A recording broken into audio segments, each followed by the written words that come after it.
You are listening to Alex Nanlohi Podcast, to know the Lord and to make Him known.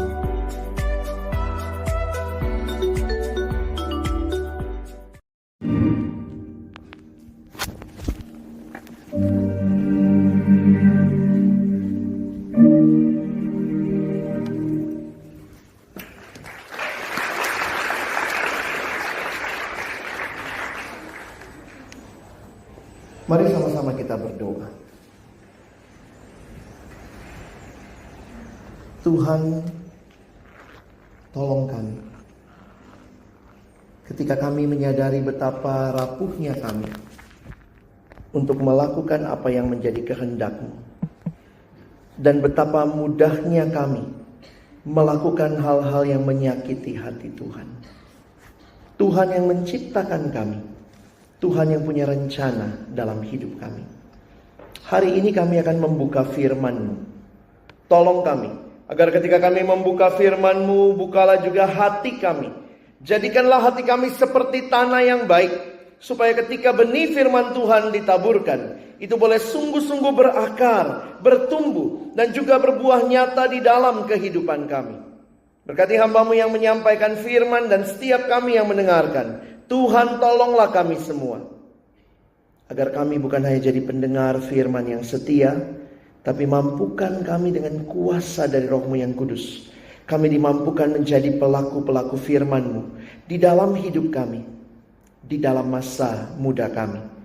Bersabdalah ya Tuhan, kami umat-Mu sedia mendengarnya. Dalam satu nama yang kudus, nama yang berkuasa, nama Tuhan kami Yesus Kristus, kami menyerahkan pemberitaan firman. Amin. Shalom. Selamat pagi. Kita bersyukur kepada Tuhan, kesempatan ini kalian adik-adikku boleh hadir.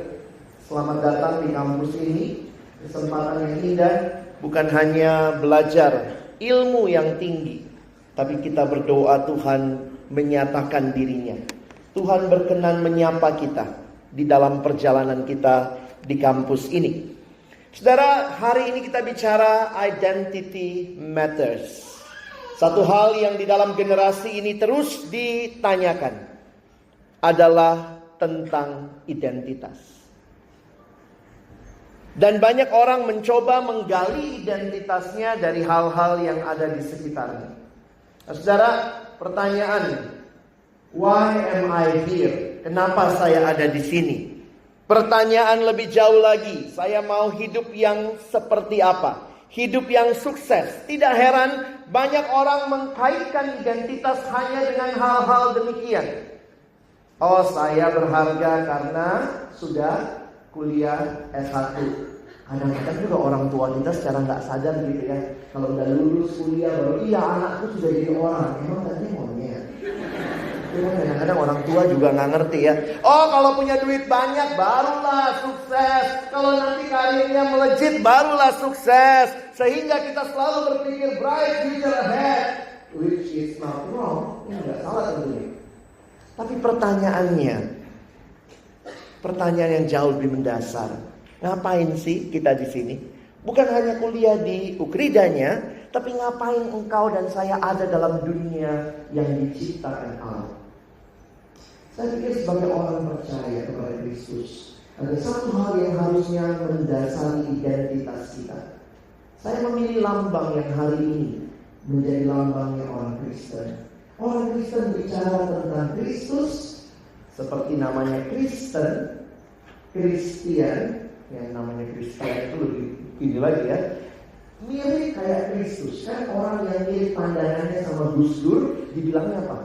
Gus Durian. Gus Durian. Nah, orang yang mirip Kristus, hidup seperti Kristus adalah orang Kristen. Dan identitas kita harusnya dibangun di dalam dasar itu. Ada satu hal yang menarik dalam kekristenan. Simbol yang kita pilih adalah simbol yang luar biasa. Salib. Maukah engkau lihat salib itu? Dan di situ engkau menemukan identitasmu yang sejati. Kenapa orang Kristen tidak pakai simbol yang lain? Artinya banyak simbol ya. Misalnya Yesus anak tukang kayu. Kenapa kekristenan simbolnya bukan gergaji? Bagus juga ya. Oh, kalau mau apa? Gergaji. Ada yang maju, berani loh.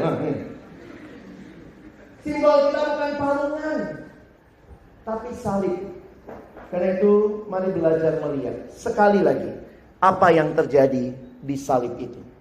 Saya akan membingkai tema kita hanya dengan satu ayat, tapi kita akan coba lihat sama-sama 1 Petrus pasal 2 ayat 24. Oke, silakan buka kitab suci, HP suci, apapun yang suci lainnya yang ada di kamu miliki ya.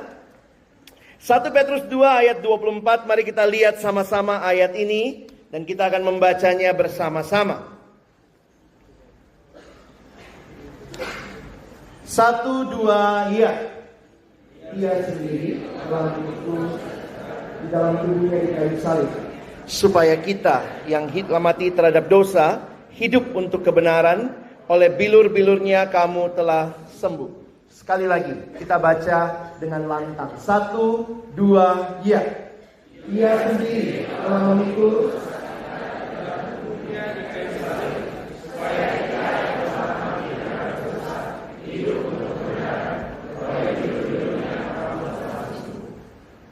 Saya sengaja memilih ayat ini karena di dalam ayat ini kita menemukan gambaran yang sangat jelas tentang keselamatan. Semua agama bicara doktrin keselamatan. Semua agama bicara bagaimana memperoleh keselamatan. Dan Kristus adalah keselamatan kita. Ini yang kita pelajari di dalam Alkitab.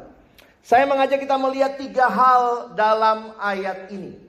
Ada 3 hal yang akan kita ingat sama-sama pagi ini. Yang pertama, coba lihat yang abang garis bawahi.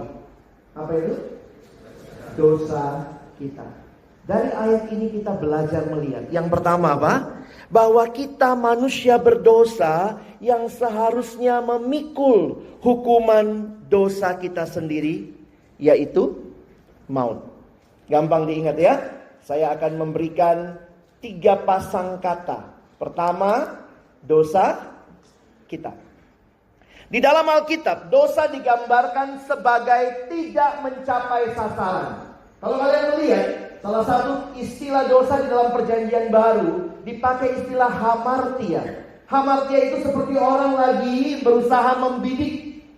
Ini kalau lagi mana? Membidik sasaran yang paling tengah, tetapi ketika dia melenceng dari sasaran itu, itulah yang dikatakan dengan dosa. Tidak mencapai sasaran. Contoh, abang pegang apa? Ini kayaknya abang jadi Batak semua ya. Saya di Indonesia Barat dipanggil abang, di Indonesia Timur dipanggil kak. Tapi beberapa lo panggil koko, boleh ya? Jadi silakan. Asal jangan panggil om aja. Oke, saya pegang apa? Gunanya apa? Mengeraskan suara. Tahu dari mana? Itu gitu ya. Kamu akan tahu ini gunanya mengeraskan suara. Sebenarnya kan paling gampang dari mana?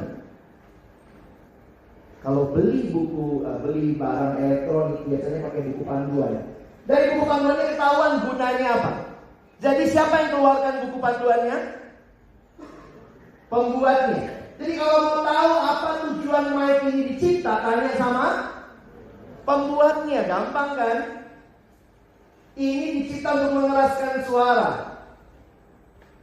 Kalau misalnya saya pakai mic ini mic gunanya apa? Kalau gatal.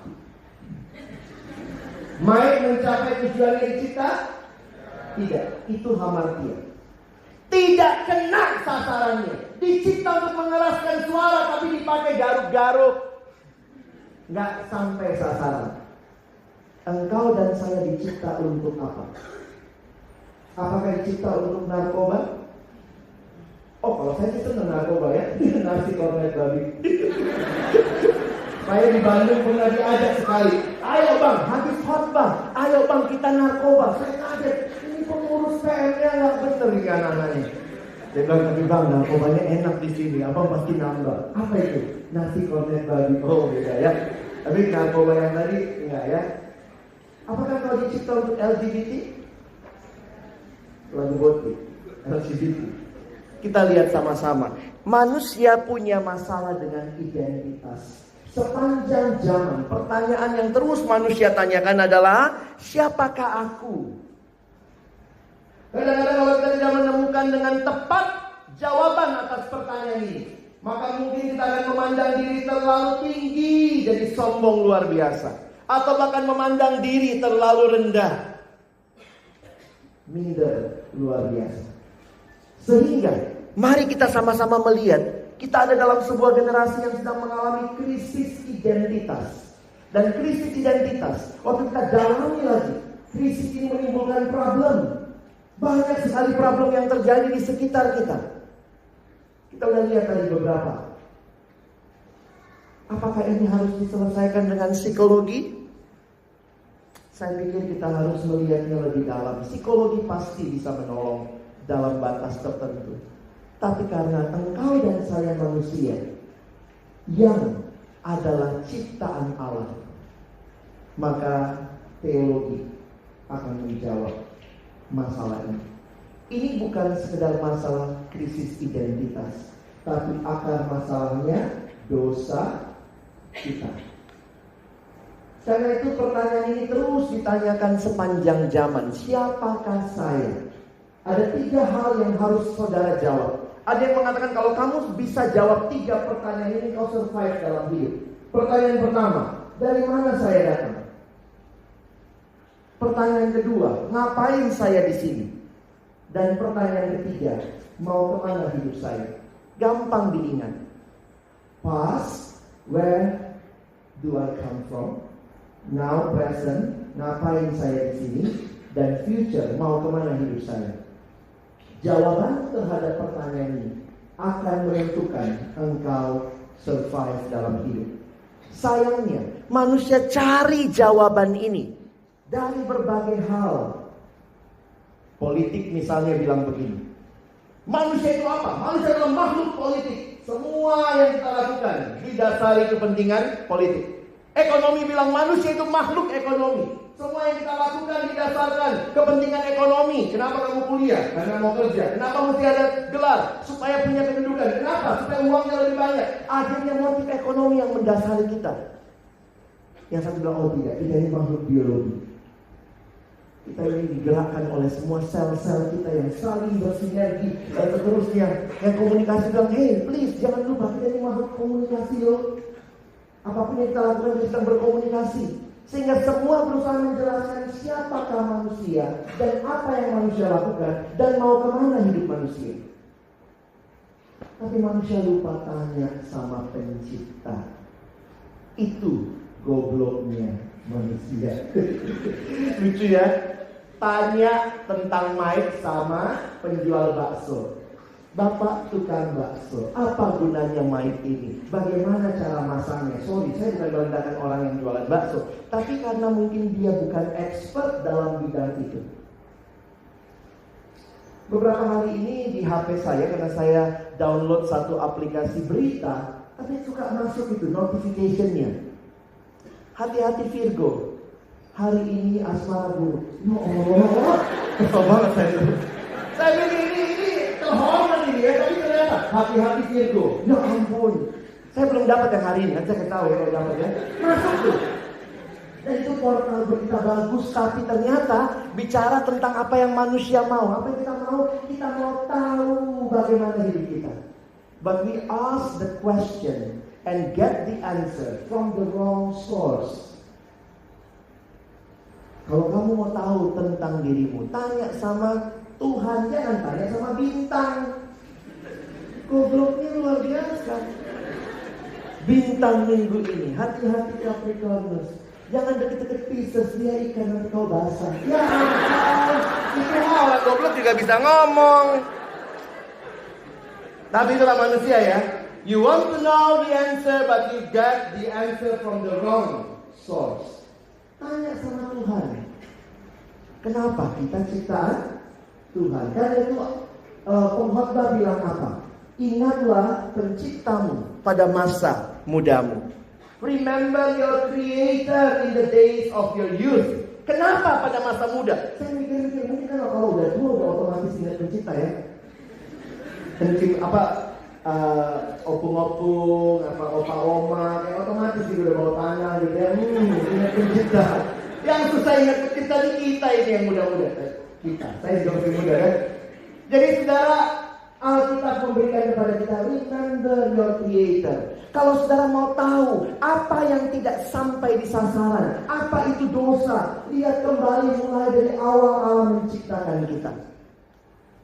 Di dalam Kejadian 1 ayat 27, dalam bahasa Inggris dipakai istilah ini. Kita baca sama-sama ya, bisa bahasa Inggris kan ya? Oke ya. So after this we talk in English. Ya, yuk, 1, 2, 3.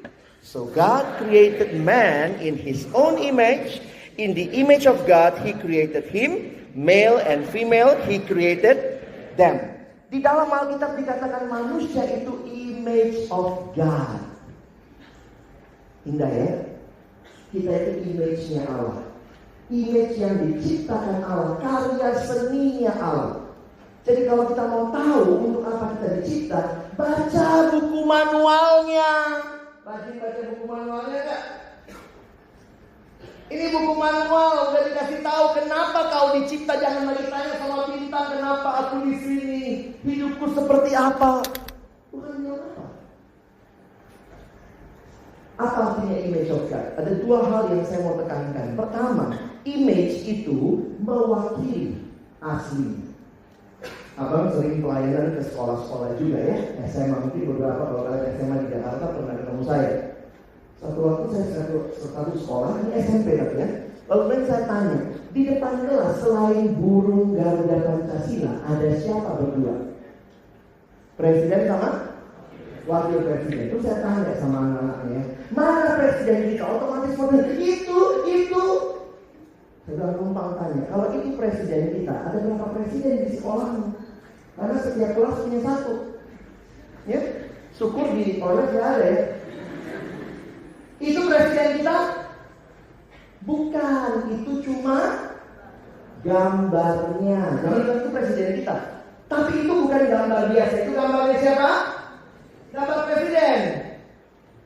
Jadi ini mengingatkan saya waktu dikatakan manusia gambar Allah. Manusia bukan Allah. Tapi manusia satu-satunya ciptaan yang mewakili Allah. Beda ya? Kita bukan Allah.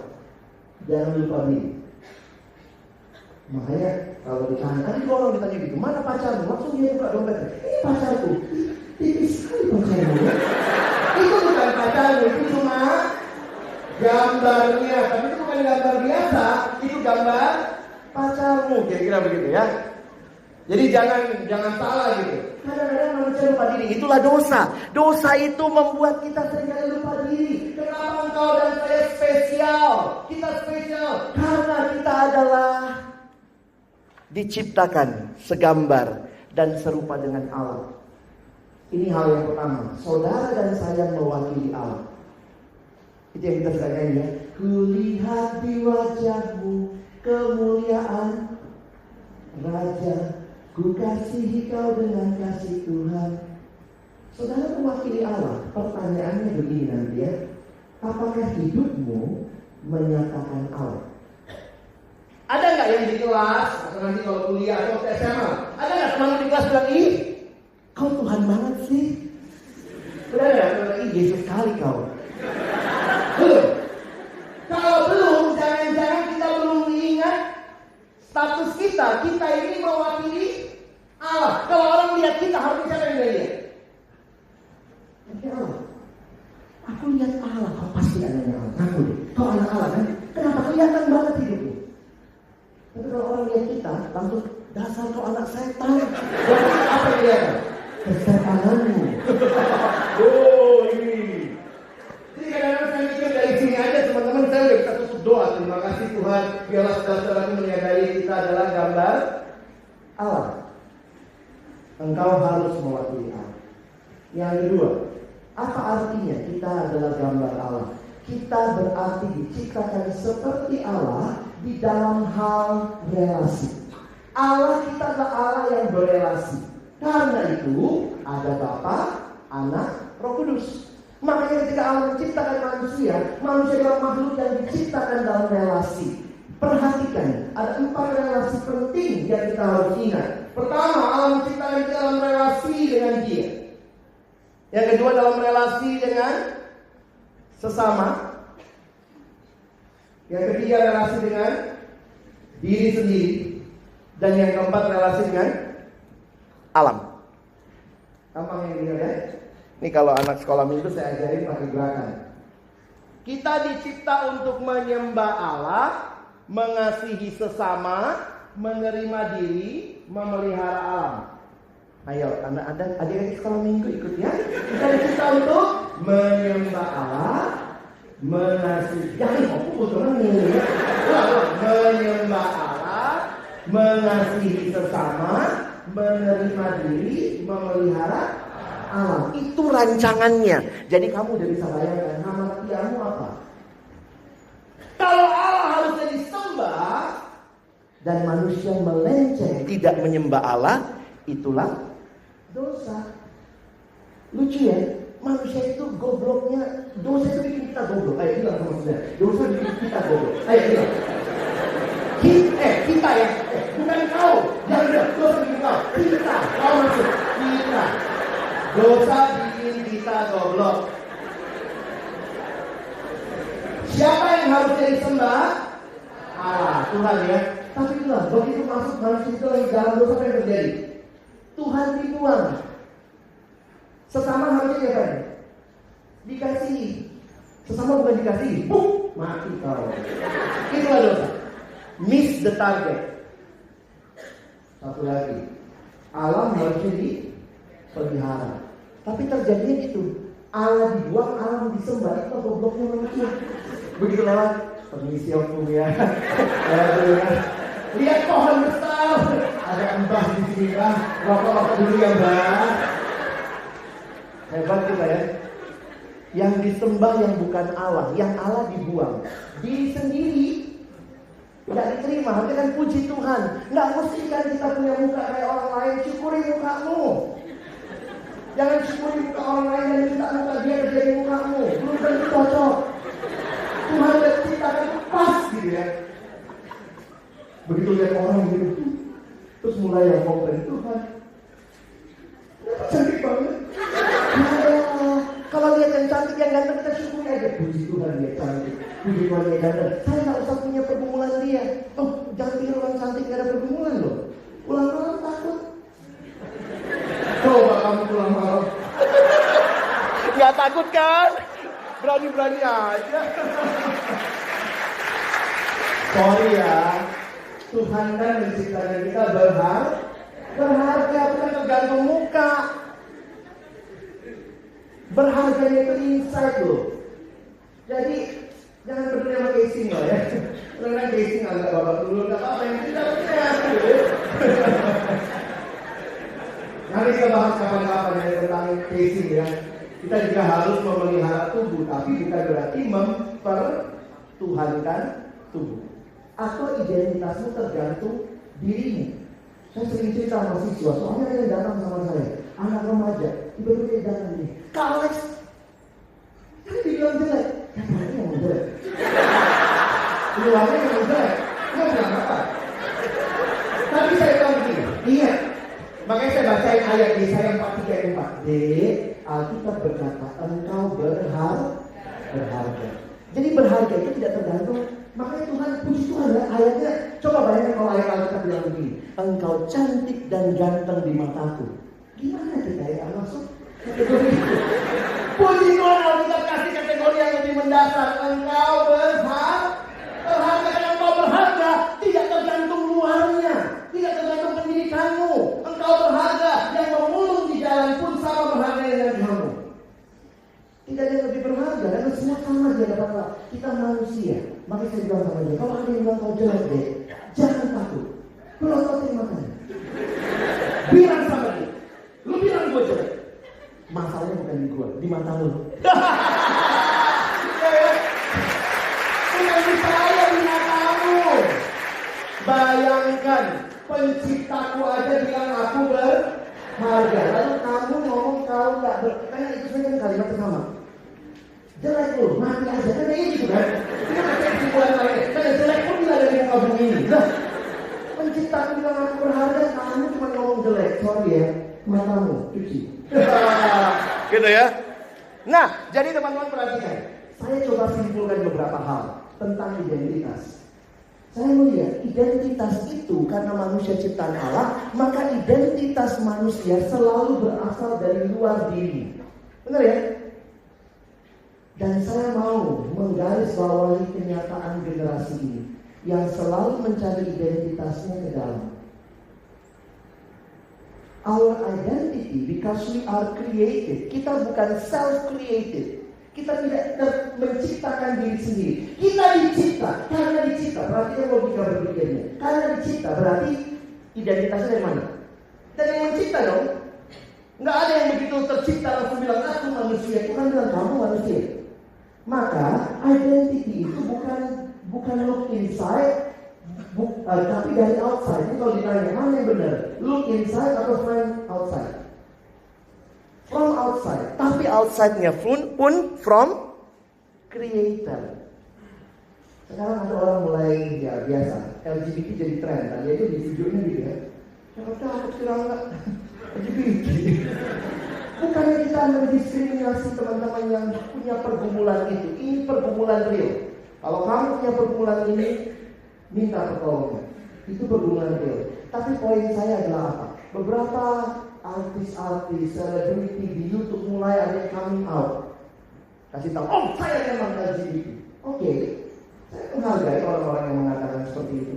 Tapi, kenapa engkau demikian? Ada yang bilang, ya, saya untuk perhatikan inside me. Oh ternyata memang saya dari kecil suka sama sesama jenis. Oh, saya just follow my heart. No. If your identity is from your creator, then you need to follow your creator, even though your heart feels struggle for that. Tidak ada di Alkitab, follow your heart, but follow God's word. Ikuti buku manualnya. Karena kalau tidak, nanti semua bisa bilang begitu. Aduh bang, aku pengen banget mencuri bang. Aduh, aku ciptakan kayak dari kecil, aku suka mencuri. Nah, aku ikuti hatiku, mencurilah.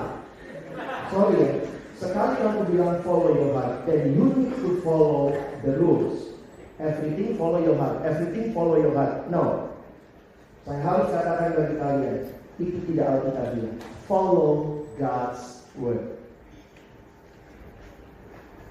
Manusia diciptakan dalam relasi dengan Tuhan, dan relasi itu relasi yang indah. Saya kutip kalimat seorang bernama Nicky Gamble. Kita baca sama-sama ya. 1, 2, ya. Pria dan wanita diciptakan untuk hidup dalam hubungan dengan Allah.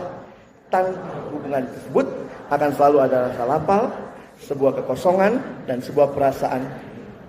Ingat baik-baik, kita diciptakan untuk berelasi dengan Tuhan.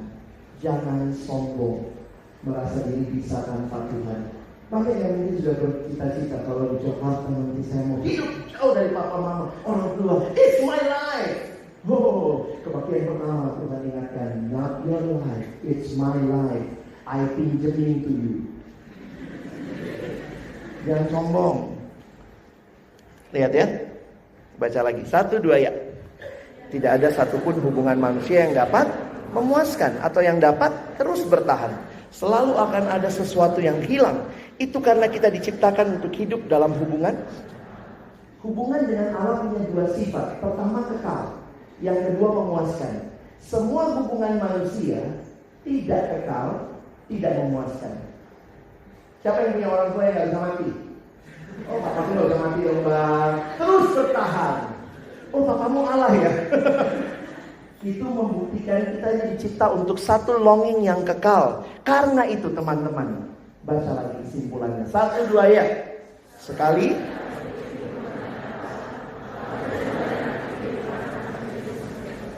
Your identity and purpose in life is from your creator. Karena itu ingat baik-baik teman-temanku. Manusia yang diciptakan oleh Allah hanya bisa punya kepuasan sejati waktu dia berjumpa dengan Tuhan. Yang bisa memuaskan kita bukan ciptaan, tapi pencipta. Karena itu biar gampang diingat, yang memuaskan bukan yang horizontal tapi yang vertikal. Saya pikir kalian mau udah tahu ini ya, tapi ini harus diingatkan terus. Not the creator, not the creation, but the creator. Nah karena itu teman-teman, saya coba melihat lagi definisi dosa. Salah satu definisi dosa saya kutip dari John Piper, seorang yang mengatakan kalimat ini. Sin is what you do when your heart is not satisfied with God. Jadi dosa lebih dalam lagi, bukan cuma melenceng dari sasaran, tetapi ketika hati kita tidak menemukan kepuasan sejati di dalam Allah, kita cari yang lain, itu dosa. Orang lain lagi mengatakan definisi dosa ini, namanya Timothy Keller. Dosa dia katakan bukan sekedar melanggar hukum, tapi menyakiti Allah yang sudah menciptakan kita, yang sudah mengasihi kita, yang mengatakan engkau berharga, dan engkau katakan Tuhan tidak, saya mau ikut yang saya mau, bukan yang engkau mau. Dosa menyakiti hati Tuhan. Kan itu banyak orang nanya, abang senangnya lagu apa? Salah satu lagu yang sangat saya senangi, Tuhan, ku mau menyenangkanmu. Walaupun saya tahu nyanyi lagu itu struggle, pergumulan banget. Kenapa? Karena ternyata dalam setiap hari saya lebih sibuk menyakiti hatimu. Karena itu teman-teman saya lanjut ya. Dosa itu fokusnya aku. Yang paling penting aku. Aku. I am everything. Sehingga kalau kalian mau lihat, semua perbuatan dosa selalu dampaknya pertama, tidak mewakili Allah atau mempermalukan Allah, harusnya kan mempermuliakan Allah, dan semua dosa sifatnya relasional. Coba lihat. Kamu yang mana? Dosa itu relasional kan? Gak ada orang playboy sama hewan-hewan ya. Mesti ada tadi ya, ada pasangannya. Jadi dosa itu selalu sifatnya relasional. Tidak ada yang kita lakukan hanya sendiri.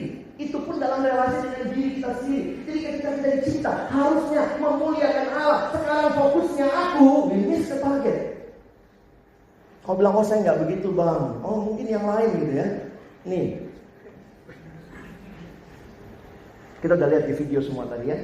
Tapi ada alat-alat yang lebih canggih lagi sekarang yang mungkin sedang mempermudah kita. Kita pikir cari kepuasan di HP. Makanya ini generasi yang paling marah kalau lampu mati. Merasa gak? Pengalaman yang datang di Jakarta pertama kali black out gitu ya. Ini generasi kalau colokan gak ada tuh kayak karena kalau data habis, pakai data habis tuh rasanya. Jangan-jangan HP memperbudak kita. Dalam acara siswa kadang saya bilang, angkat HP-mu. Semua yang punya HP angkat HP-nya. Saya tanya, berapa banyak yang mau mempersembahkan HP-nya bagi kemuliaan nama Tuhan? Jangan-jangan dengan HP-mu yang canggih, di situ juga kau jatuh dalam dosa. Atau mungkin yang mengikat kita ini smartphone atau goblok phone? Oh gampang sekali. Dosa bikin kita goblok karena kita tahu tapi kita nggak lakukan. Belanja. Ada yang bilang, wah sekarang gitu ya. Saya jangan ngomong kok kak. Iya tapi berapa aplikasimu? Shopee, Lazada, semua Tokopedia gitu ya. Tinggal sekarang dia hanya sejauh klik. Tinggal klik, beli.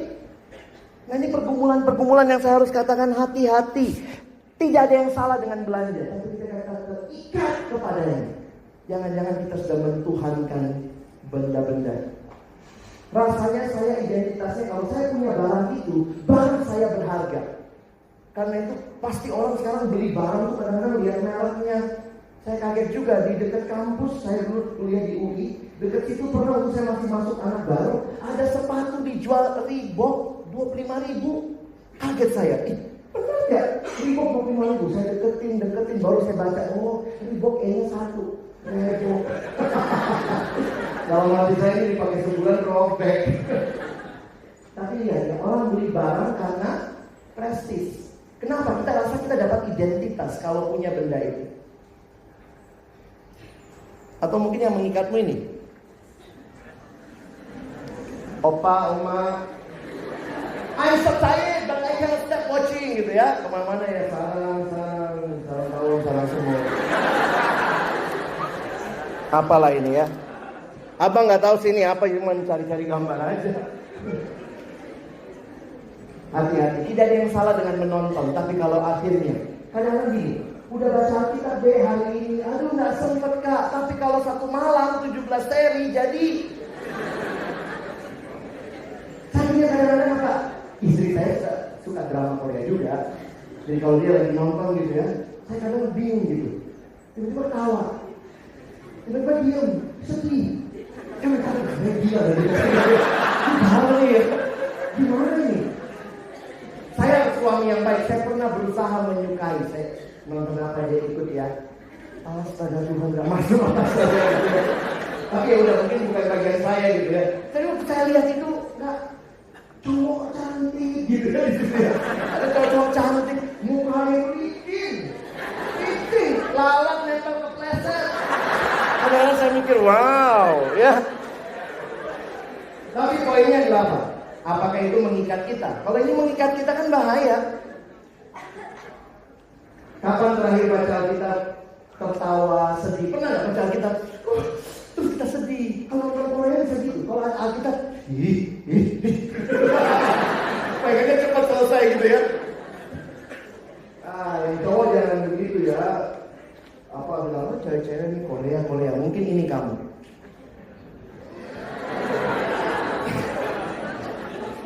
Oh udah lah, jangan bang. Ya bisa jadi kalian udah punya yang lain lagi. Ada game-game yang macam-macam. Kadang-kadang saya mikir, kenapa ya?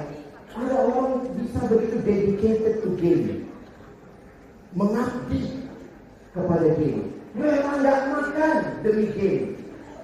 Coba diajak, ayo dek, ada juga acara di kampus kita, puasa doa. Puasa. Tapi kalau main game, rela puasa. Kurang doa aja. Belum lagi yang terjerat sama pornografi. Saya nggak janjian sama panitia ya, tapi di slide saya juga ada LGBT. Ini hal-hal yang ada dan dekat dengan sekitar kita. Sex before marriage. Banyak orang yang sudah buka kado sebelum ulang tahunnya. Bungkus, jaga, jangan dibuka sebelum pernikahan. Kita kayak anak kecil gitu ya. Apa sih? Goncang-goncang. Apa sih bunyi loh. Jangan dibuka. Please. Sorry ya, apa ngomong gini kayaknya lucu gitu. Tapi saya dengan hati yang menangis sebenarnya bicara. Please. Seks itu nikmat. Kenapa? Tuhan bukan Tuhan yang anti kenikmatan. Seks itu indah. Seks itu nikmat. Di sekitar bibir kita ada saraf kenikmatan. Di sekitar tengkuk, di sekitar dada, di alat kelamin, di paha ke bawah, kita diciptakan sebagai makhluk seksual oleh Allah. Tapi Allah berikan kenikmatan itu dinikmati dalam relasi suami dan istri. Jangan duluan. Sehingga orang yang sudah jatuh dalam dosa seks sebelum nikah biasanya akan sulit menghargai. Termasuk pria dan wanita yang melakukan itu sebelum pernikahan. Beberapa orang berkata itu menciptakan keintiman. Tidak. Bagi saya itu menciptakan penyakit baru. Penyakit apa? Namanya penyakit curigation. Curiga. Bedanya dalam rumah saya konflikan. Kalau saya sama pacar saya sudah terlalu jauh. Hah? Apa itu terlalu jauh? Nah, konflikan konflik. Perhatian, apa yang dikatakan terlalu jauh? Sudah sampai ke Bogor deh. Apa itu terlalu jauh? Kami sudah gituan bang. Apa itu gituan? Ya begitu. Mana saya tahu begitu. Apa itu? Jelas dulu. Kami sudah melakukan hubungan seks sebelum menikah, tapi belum seperti suami istri, tapi sudah mirip. Oke. Terus saya tanya, bagaimana sekarang kau deh? Sebenarnya dia cewek. Saya merasa bahwa dia pertama kali yang gituin saya bang. Jadi saya akan jaga dia. Oke, kau mau jaga dia. Pokoknya dia kemana bang, saya selalu curiga. Kenapa? Nah ini kalimatnya. Kalau dia bisa lakukan ke saya, berarti dia juga mungkin melakukan sama yang lain. Tapi kalian pacaran, tidak pacaran. Jadi saya sekarang curiga. Dan benar, Jadi kalau misalnya SMS, WA, di mana? Oh lagi kantin nih, lagi makan. Sama siapa aja? Sama sini, foto. Bukti. Jadi makanya saya kalau lihat, kalau orang bilang seks sebelum nikah menciptakan keintiman, no, menciptakan curigation. Nah, satu waktu saya ketemu cowoknya lalu bicara begitu juga, bang, pacar saya kayak begini. Nah saya juga bilang, mungkin kamu udah lakukan sama dia akan begitu ke kamu. Nah tapi tiba-tiba cowoknya bilang begini, sorry ya, cowoknya bilang begini, tapi kayaknya bang, dia bukan pertama kali sama saya. Padahal ceweknya ngaku ke saya pertama kali. Jadi sebenarnya seks sebelum pernikahan akan saling merendahkan. Dan cowok itu ngomong, waktu dia ngomong, tapi kayaknya bukan pertama kali sama saya, udah pengen saya gampang itu. Dalam hati saya, cewek lu cerita pertama kali sama kamu. Iya tapi dia udah pengalaman. Hah?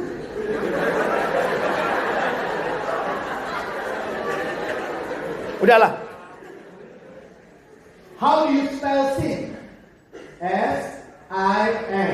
Sin is the I in the center. Aku yang paling utama. Manusia di dalam dosa. Ini yang dia lakukan. Dia merasa dirinya lah segala-galanya. Yang paling penting, aku puas, aku senang, aku nyaman, akulah segala-galanya. Boro-boro Tuhan, boro-boro sesama.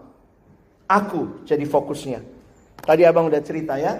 Ini relasi yang rusak dengan Allah. Sembunyi, masih ingat Adam? Tuhan nanya, Adam di mana kau? Saya pikir kayak main petak umpet ya. Adam, udah belum? Di mana? Tuhan tahu nggak sih Adam di mana? Tahu dong, Tuhan maha tahu. Makanya saya mengutip kalimat dari seorang hamba Tuhan, dia mengatakan, pertanyaan itu bukan pertanyaan tentang lokasi.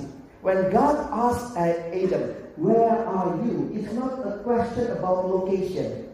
Tapi Adam tidak berada pada posisi yang seharusnya. Adam mau jadi Allah. Rusak dengan Allah, rusak dengan sesama. Ini ya, semua relasi-relasi ini juga bisa rusak. Jadi kalau kau bilang kenapa terjadi begitu, nah kita kasih jawabannya dosa. Saling mengeksploitasi. Waktu Adam ditanya, kau makan buah pohon itu, Adam salahkan siapa? Wanita yang kau tempatkan. Jadi Adam salahkan wanita dan Tuhan ya. Wanita yang kau tempatkan. Kalau belum salah ya. Tuhan sih kasih cewek, no woman, no cry. Oh gitu kali ya. Rusak dengan diri sendiri. Tadi ya, susah terima diri, bandingkan diri, rusak dengan alam. Ini yang terjadi. Alam disembah, rusak alam. Jadi saya melihat memang lebih sekali dosa ini. Dosa sifatnya membelenggu. Nah perhatikan beberapa kalimat ini, kita baca lagi sama-sama ya. 1, 2, ya. Dosa menyusup perlahan-lahan. Kita memberontak kepada Allah secara sadar dan perlahan. Terjadinya.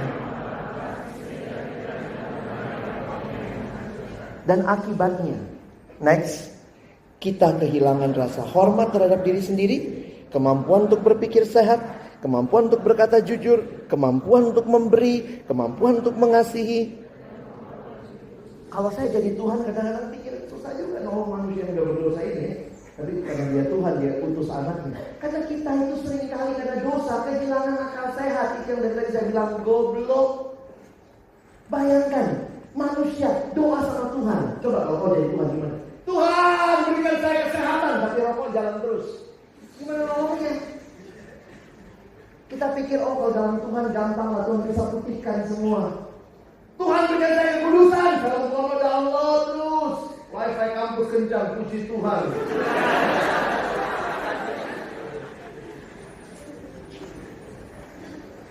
Dan ini pergumulan kita. Dosa membawa semua hal ini. Ketidakpastian, rasa bersalah, kekosongan, frustasi, keterikatan.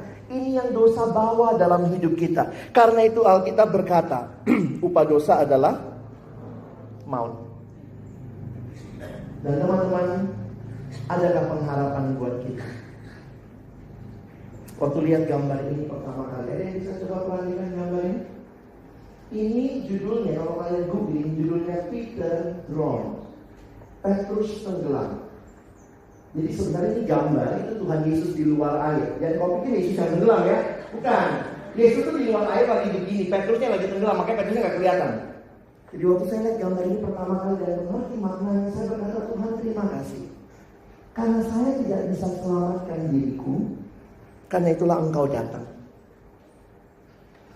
Dosa masalah kita, tapi dari mana solusinya? Solusinya dari Allah. Jesus is God's solution for our sin. Searching answer to your life, Jesus, you have found me. Cari di mana nih ya? Laptop S-nya 2 begitu ya, keyboardnya 2 S-nya ya. Demi kepentingan ilustrasi. Kita lihat satu video dulu sebelum saya lanjutkan ya. Kita lihat video berikut. Tolong, lampu. Jangan lupa suaranya ya, Dek.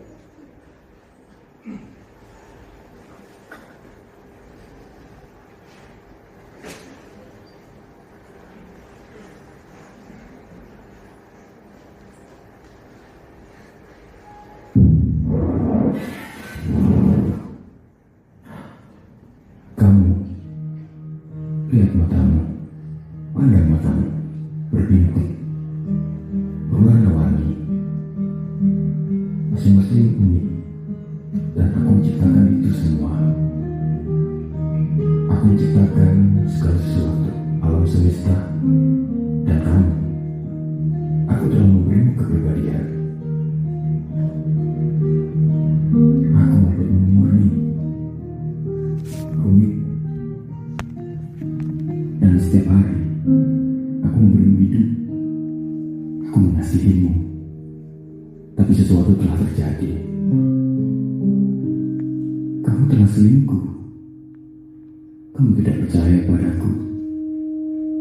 Kamu telah berdosa.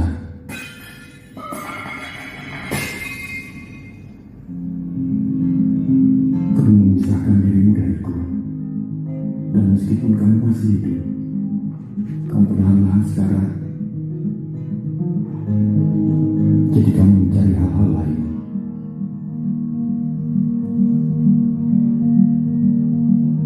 Untuk mengisi kekosongan. Tetapi tidak ada yang berhasil.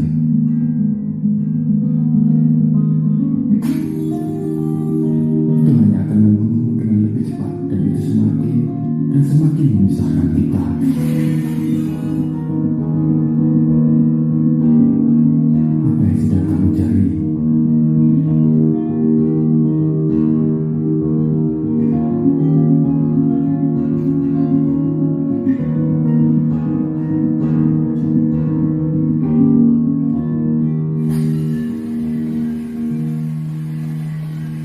Aku tidak ingin kamu mati. Aku menciptakanmu bukan untuk dibinasakan, tapi untuk mengenalku.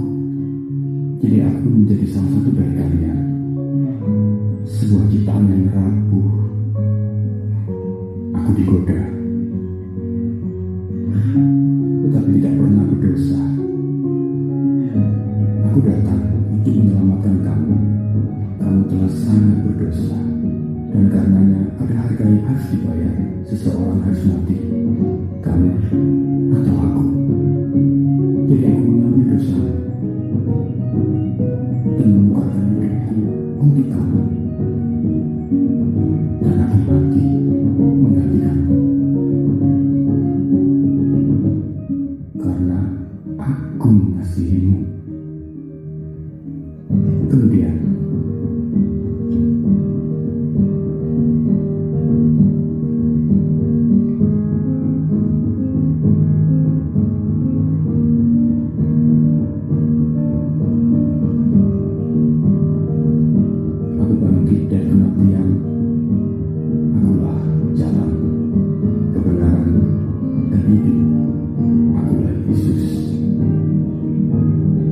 bukan untuk menghukummu. Aku datang untuk membawamu kembali ke kehidupan. Bergantunglah kepadaku. Aku akan mengampunimu dan memberimu hidup kekal. Aku mengasihimu dan aku melakukan semua ini untuk memiliki hubungan pribadi denganmu. Maukah kamu mengikut aku? Video ini sangat powerful bagi saya untuk mengingatkan kita, menyimpulkan sejauh ini apa yang sudah saya sampaikan. Saya lanjutkan hal kedua dan hal ketiga menutup bagian ini. Hal yang pertama tadi, dosa kita. Tapi perhatikan hal yang kedua, saya menggarisbawahi bagian selanjutnya. Di dalam ayat ini, ayat yang singkat, kita melihat Kristus memikul hukuman dosa kita, yaitu maut melalui kematiannya di kayu salib. Dosa kita, dua pasang kata berikutnya, salib Kristus, salib Yesus. Saudara, puncak karya Kristus di kayu salib. Waktu saya dapat gambar ini pertama kali, ini siluet hidup Yesus dari dia lahir sampai dia bangkit. Tapi di mana Yesus berkata sudah selesai? Di kayu salib. Yesus nggak ngomong sudah selesai di palungan ya. Coba bayangkan lagi baru lahir terus ada orang maju sudah selesai lahir maju ya. Yesus tidak berkata sudah selesai habis kasih makan 5.000 orang lalu dia berkata sudah selesai. Tidak. Dia tidak berkata sudah selesai setelah dia jalan di atas air. Dia katakan sudah selesai di kayu salib. Karena disitulah dosamu dan dosaku diselesaikan. Dia memberikan kasih-Nya kepada kita. Perhatikan istilah ini. Makin saya lihat ayat ini sudah sering dihafal, tapi saya bersyukur. Salib Yesus bukan hanya membawa saya yang bodoh jadi pintar, yang sakit jadi sembuh. Salib Yesus membawa aku yang binasa boleh hidup kekal. Ini hal yang sangat membedakan. Jesus is the only way. Salib menunjukkan dua hal. Betapa seriusnya dosa kita. Tapi di salib yang sama menunjukkan juga betapa kasihnya Allah kepada kita. Saudara dan saya yang sudah hancur di dalam dosa. Bukan itu rancangan Tuhan bagi kita. Dia kasihi kita. Dia selamatkan kita. Karena itu kita melihat semua yang terjadi menjelang penyaliban sampai di kayu salib. Semua ini Tuhan cuma mau mengatakan satu hal. Saya kutip kalimat pendeta Billy Graham. Melalui semua ini, Yesus cuma mau bicara kepadamu.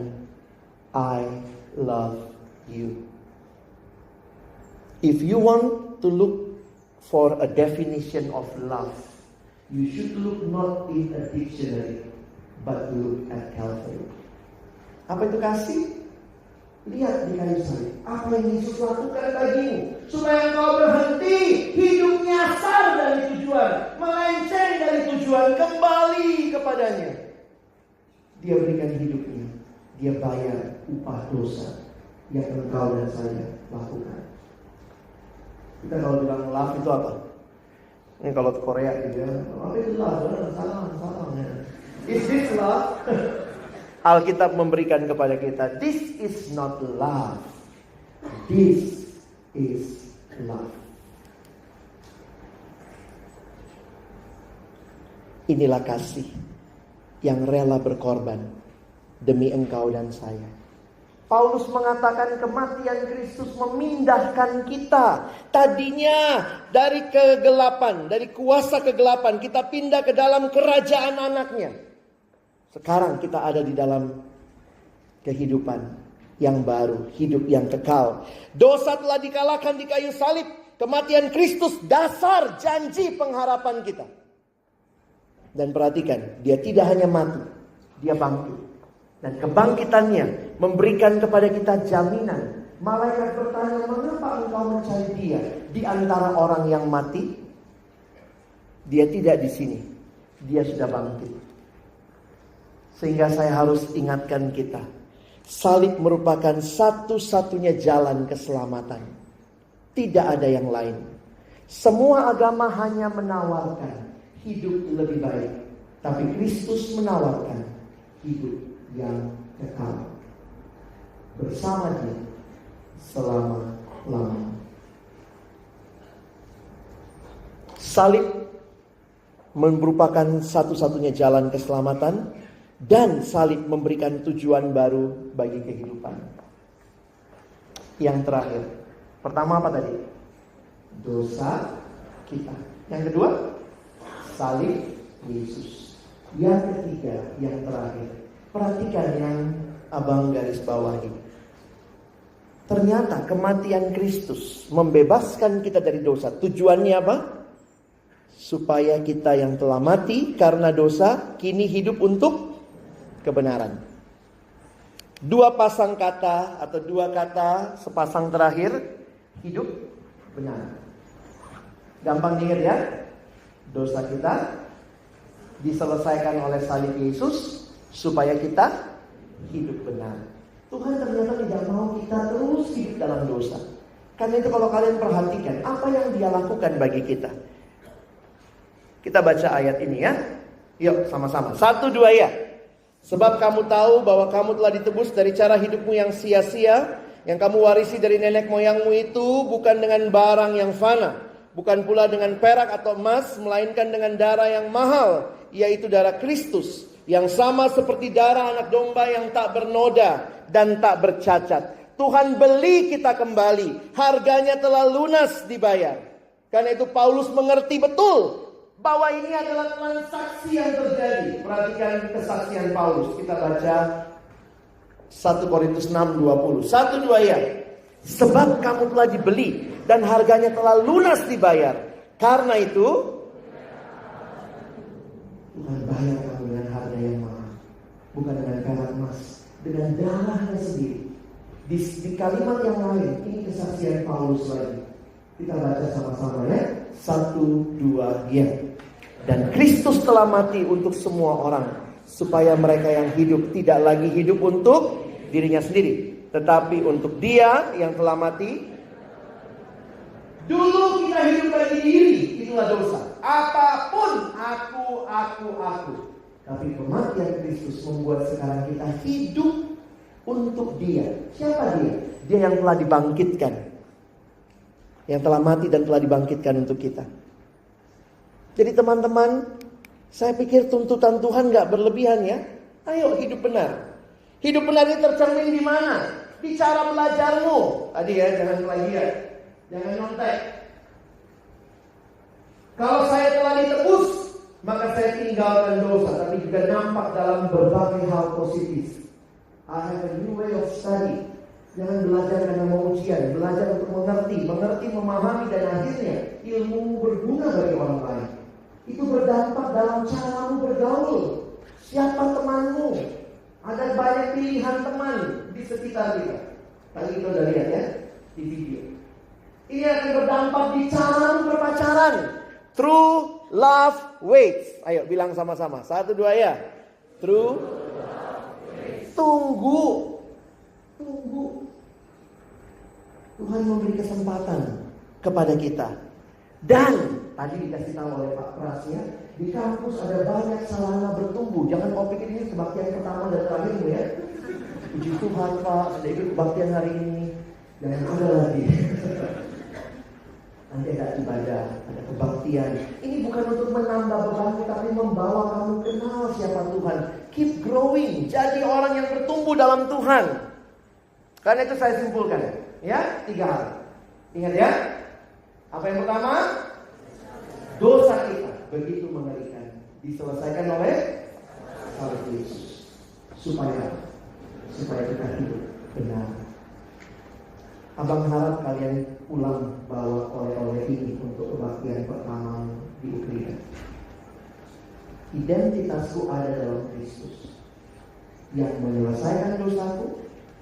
Kematiannya membayar semua yang aku harusnya bayar, dan Dia mau aku hidup dalam kebenaran. Apa respon kita?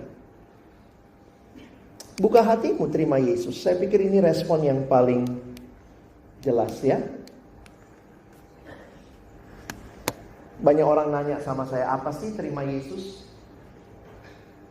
Tapi seiring dengan berjalannya waktu, saya mengingat 2 hal. Ini artinya terima Yesus. Pertama, kamu yang terima Yesus berarti kamu percaya tidak ada Tuhan yang lain. Kau bilang, oh aku udah percaya, dari kecil udah Kristen. Apalagi yang dari Indonesia Timur, Indonesia Barat, yang kayaknya suku-suku Kristen gitu ya. Tapi poin saya begini, itu bukan kekristenan tradisi. Apakah engkau secara personal sudah pernah menyatakan Tuhan, ini hidupku, aku percaya padamu sebagai satu-satunya Tuhan dan Juru Selamatku. Bukan karena sekedar tradisi. Papaku Kristen, mamaku Kristen, masa aku Buddha? Jadi karena tradisi. Banyak orang karena tradisi tidak paham sesungguhnya apa artinya Yesus satu-satunya Tuhan dan Juru Selamat. Karena itu jangan heran, ada yang pada saat yang sama ngakunya Kristen masih percaya horoskop. Ngakunya Kristen kalau sakit ke dukun. Siapa Tuhannya? Tuhan cuma jadi embel-embel. Apakah dia satu-satunya? Beberapa orang mungkin pernah terikat kuasa kegelapan. Ada juga orang tua begitu ya, sebelum anak merantau ke kota besar, bikin acara lalu dikasihlah tanda kutip jimat. Ini ya nak untuk jaga badan. Saya kadang mikir, dikasih apa nak? Vitamin? Bukan. Ada yang dikasih keris kecil, ada yang disuruh makan ikan mentah ditelan. Saya kadang-kadang mikir, wah kalau ini jadi cara hidup. Pertanyaan saya, sudahkah Yesus satu-satunya Tuhan yang diselamat? Tinggalkan dosa, tinggalkan kuasa kegelapan yang bisa menjagamu. Bukan kuasa kegelapan, tapi penciptamu. Percaya itu seperti ini. Seperti seorang anak yang betul-betul menyerahkan seluruh hidupnya kepada ayahnya. Tentu harus ayah yang baik ya. Jangan anak lompat, ayahnya angkat telepon gitu ya. Jatuh lagi ya. Yang pertama, percaya Yesus sebagai Tuhan dan Juru Selamat. Yang kedua, ada pertobatan. Ya, ada perubahan.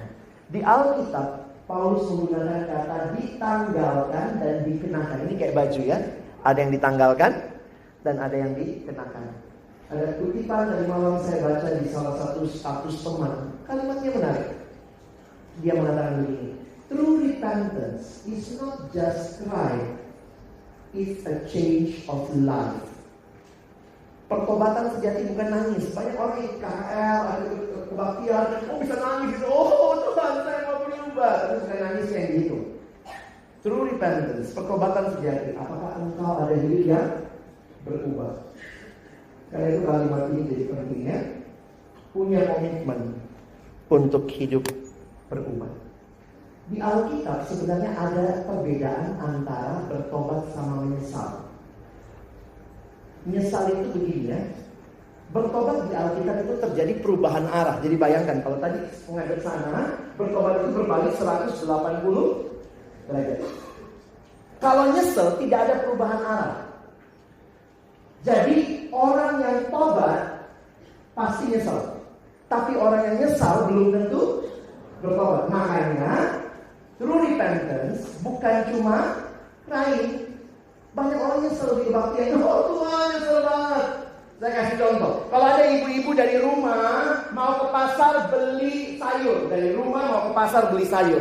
Di tengah jalan ibu ini lupa dompet di rumah. Ibunya mesti tobat atau nyesel?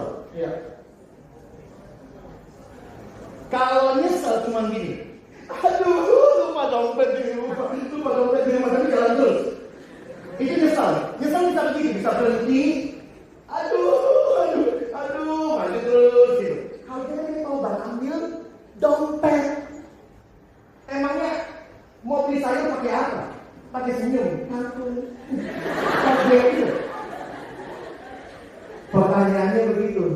Makanya jujur saya kadang kalau mimpi kebaktian, saya bilang Tuhan, jangan cuma banyak yang nyesel.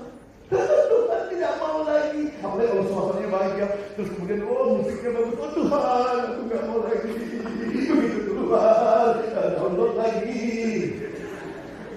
Jangan cuma nyesel, ya. Ada abang kakak yang akan doakan pertobatan nanti, ya. Pikiran kita sembahkan diri kita sepenuhnya kepada Tuhan.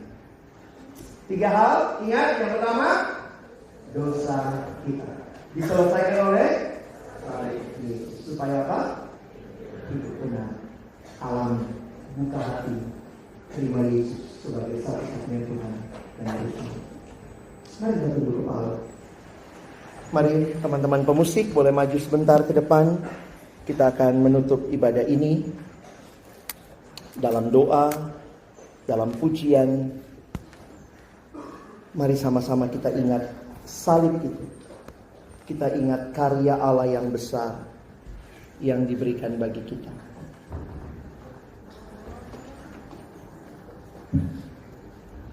Tidak usah ditampilkan syairnya. Saya yakin sebagian besar tahu lagu ini. Saya minta kita nyanyikan dengan perenungan. Tutup matamu sebentar, renungkan lagu ini. Kasih yang terindah, hati yang mulia, hati yang mulia, hanya kutemukan di dalam, hanya kutemukan di dalam-Mu, Yesusku. Pujian dari hatiku, pujian dari hatiku, selalu di setiap waktu, tiada pernah berubah, tiada pernah berubah. Kasih-Mu, katakan karya terbesar dalam hidupku, karya terbesar dalam hidupku, pengorbananmu yang selamatkanku. Engkaulah harta yang tak ternilai, yang ku miliki dan ku hargai. Yesus, Engkau ku kagumi. Biar musik mengalun dengan lembut.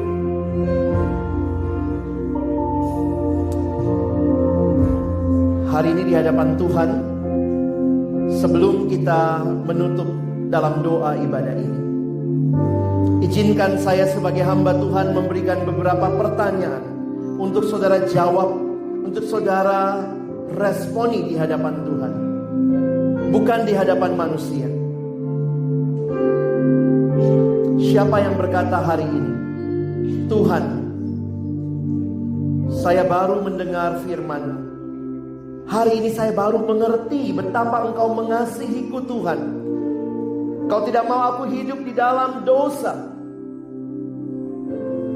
Mungkin selama ini saya dibesarkan dalam keluarga yang percaya, tapi saya belum pernah sungguh-sungguh buka hatiku secara pribadi, menerima Yesus sebagai satu-satunya Tuhan dan Juru Selamat. Masih banyak hal-hal lain yang aku ikuti. Tapi hari ini setelah dengar firman, saya mau buka hatiku. Untuk pertama kalinya dalam hidupku, saya mau buka hatiku, terima Yesus sebagai satu-satunya Tuhan dan Juru Selamat di hidupku. Kalau ada adik-adikku yang mau ambil keputusan ini, saya mau doakan keputusanmu. Mari waktu semua kita tunduk kepala, tidak ada yang lihat kiri kanan. Ini keputusan pribadi. Kau tidak bisa ambil keputusan buat orang lain, tapi kau bisa ambil keputusan untuk hidupmu. Siapa yang berkata, Tuhan, di sini saya, hari ini saya mengalami anugerah-Mu. Saya mau buka hatiku, terima Engkau dalam hidupku. Kalau ada yang ambil keputusan ini, angkat tanganmu sebentar. Abang mau doakan keputusanmu. Puji Tuhan, puji Tuhan, puji Tuhan. Ada lagi, puji Tuhan. Saya terbatas lihat tanganmu, tapi saya yakin Tuhan lihat hatimu.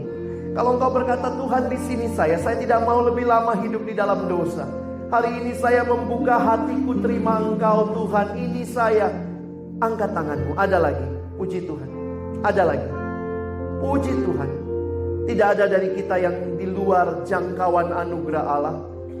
Tidak ada dari kita yang hidupnya begitu bobrok sehingga Tuhan tidak bisa selamatkan engkau. Hari ini Tuhan bertanya, sudahkah aku jadi satu-satunya Tuhan dan Juru Selamatmu? Kalau ada lagi yang mau angkat tangan, silakan. Saya mau berdoa bagi engkau. Puji Tuhan, masih ada. Puji Tuhan, ada lagi. Puji Tuhan, yang di atas, yang di bawah. Kalau engkau digerakkan Tuhan, hari ini katakan, Tuhan, ini saya buka hatiku. Ada lagi. Puji Tuhan. Tangan diturunkan. Pertanyaan saya yang kedua. Mungkin ada dari kita yang selama ini sudah di dalam keluarga yang kenal Tuhan. Mungkin kita berkata saya Kristen, saya Katolik. Tapi pertanyaannya, apakah saya sudah sungguh-sungguh hidup bagi Tuhan? Bagi saudara-saudara yang sudah pernah terima Yesus, engkau yang pernah mungkin ikut kebaktian seperti ini, kau buka hatimu kepada Tuhan. Tapi seiring dengan berjalannya waktu, kau jatuh lagi dalam hidupmu yang lama. Kau mendukakan lagi hati Tuhan. Hari ini Tuhan memberikan kesempatan engkau mengalami pembaharuan. Bagi saudara-saudaraku yang sudah pernah terima Yesus, dan hari ini engkau mau dibaharui sekali lagi. Bagi kalian yang mau ambil keputusan ini, saya mau doakan juga keputusanmu. Angkat tangan sebentar. Puji Tuhan. Puji Tuhan. Yang berkata, Tuhan saya jatuh dan gagal lagi, tapi hari ini saya mau bangkit lagi Tuhan. Saya belajar mencintaimu. Ada lagi yang berkata, di sini saya Tuhan. Puji Tuhan, masih ada. Puji Tuhan, Tuhan mengasihi saudara. Ada lagi. Puji Tuhan. Tangan diturunkan.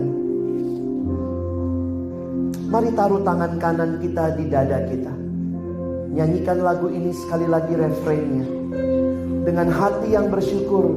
Karya terbesar dalam hidupku, pengorbananmu yang selamat, engkaulah harta yang tak ternilai yang ku miliki dan ku hargai. Yesus engkau.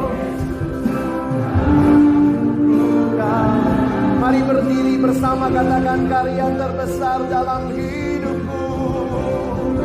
Karya terbesar dalam hidupku Tuhan, pengorbananmu yang selamatkan, engkaulah harta yang tak ternilai yang ku miliki dan ku hargai. Yesus engkau.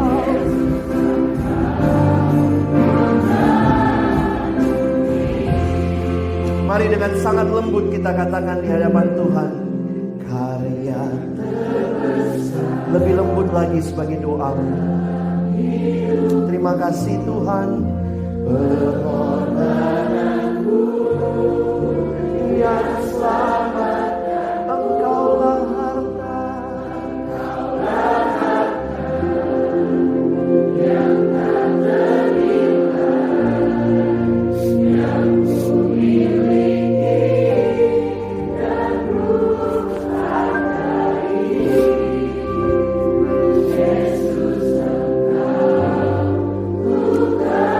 Yesus engkau ku kagumi. Yesus engkau. Sekali lagi katakan, Yesus engkau ku kagumi. Yesus engkau ku kagumi. Saya akan berdoa bagi keputusan saudara-saudara, dan di akhir nanti saya minta boleh ke depan Bang Rigop menutup di dalam doa. Hamba menyerahkan adik-adikku yang hari ini buka hati mereka bagi Tuhan. Mereka yang pertama kali buka hati terima Yesus. Tuhan, mereka milikmu. Kau mati bagi mereka, kau tebus mereka. Bukan supaya mereka hidup kembali dalam dosa yang lama, tapi supaya mereka hidup bagimu. Tuhan, ini hidup kami. Hamba menyerahkan adik-adikku yang buka hati terima Yesus hari ini. Jika mereka masih bergumul dengan pergumulan-pergumulan dosa, kami percaya Tuhan, Engkau yang memberikan kepada mereka hati yang terus mau haus mencari Tuhan, bertumbuh kenal Tuhan, supaya mereka tidak makin menikmati dosa, tapi makin menikmati hadirat Tuhan dalam hidup mereka. Tuhan tolong. Hamba berdoa juga hari ini bagi adik-adikku yang dibaharui sekali lagi. Tuhan, mungkin kami sudah melayani, kami aktif dalam pelayanan, kami sudah jadi orang Kristen yang terlihat sungguh-sungguh, tapi kami tahu di hati yang terdalam, Engkau yang kenal kami, ada dosa-dosa yang masih kami simpan, yang masih mendukakan hati Tuhan. Dan hari ini Tuhan, baharui kami sekali lagi. Kami milik-Mu juga Tuhan. Biarlah Tuhan tolong kami boleh hidup menyenangkan-Mu seumur hidup kami. Kami bersyukur Tuhan mengawali langkah kami di kampus ini. Kami boleh kenal siapa Tuhan kami, siapa juru selamat kami. Kami boleh punya identitas yang teguh di dalam Engkau yang menciptakan kami, yang merindukan relasi dengan kami. Terima kasih banyak Tuhan. Terima kasih. Ini hidup kami. Kami serahkan padamu.